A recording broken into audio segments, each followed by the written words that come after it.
So we have Erica's face. We don't have Erica. Send her to the office. She's out of here making faces while we were making this. Disgusting. The first layer that I put on the masks is the newsprint. Now the newsprint, do not rip and make piles of it. It just gets thrown all over the classroom. Just have the students rip as they go. Now this is a decent size. It's probably a little long, so I'm going to take that off. I dip it into the flour and water that I made earlier, and it's just put some flour in the bucket, add water, stir, use warm water, it's nicer on you. So then I take my 2 fingers and zip down so that I still have the flour mixture on it, but it's not gloopy, right? Then I'm starting to put it on. Now this is like making a puzzle, only you don't worry about things fitting, you just put them together. They don't have to fit beforehand. You just overlap slightly everything. You don't have to go one way or another. And I'm just, as I'm going, I'm just pushing it, taking the excess flour and water off, making sure it's down on the tin foil. Now the first period that the students work on this, they're just going to put newspaper on, the newspaper strips. They're going to just get 1 layer on. The reason you have this spheres on the back of your tin foil is to keep the mask from collapsing.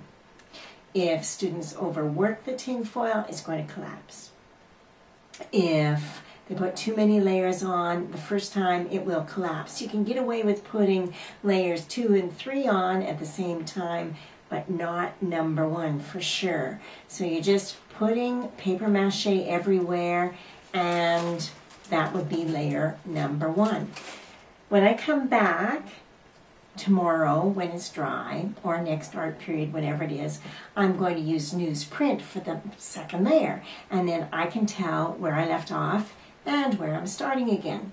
Newsprint, then layer number 3 is newspaper, and then newsprint is the last one because you want this white so you can paint on top of it. That's all there is to it.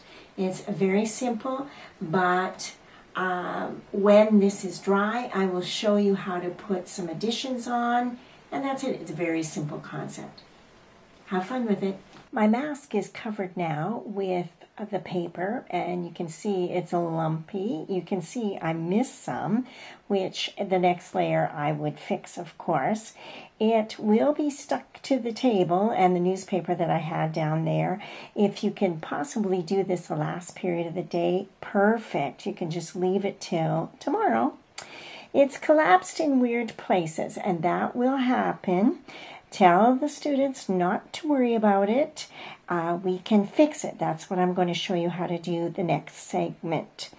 Do not take the guts of the mask out until at least 2 layers are on the mask, because you don't want it to collapse anymore. Actually, it's best if you just leave the guts in until the very end. Then you can remove the guts and trim all 4 layers with scissors.